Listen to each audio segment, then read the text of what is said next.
But there is one microinverter I am planning on using and keeping. I bought it last year. It is the microinverter IQ8. There's a difference between the IQ8 and the two ones that I've actually got, which I've got a IQ6 and I've got the IQ7. But the IQ8s, what makes them different from all the other ones is that they supposedly are what they call grid forming. All right, what grid forming is basically just a simple word stating they are basically just a regular inverter.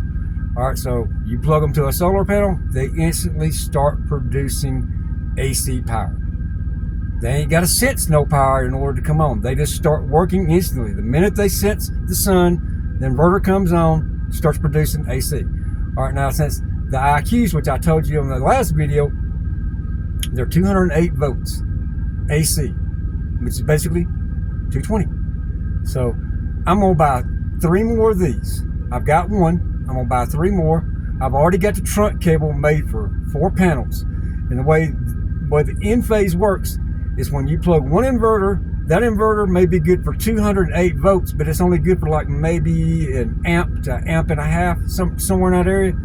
But every time you plug another micro inverter into it, the voltage stays the same, but the amperage goes up, if you see what I'm saying.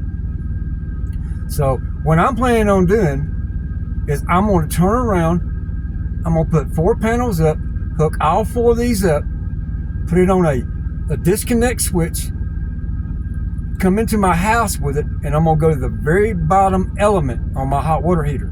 I'm going to leave the top one on the regular grid, regular power, and the very bottom element I'm going to hook to the solar. So that 220 coming from them 4 panels and them micro inverters will be running the 220 hot water heater element at the bottom of my hot water heater. So that should help lower my power bill too.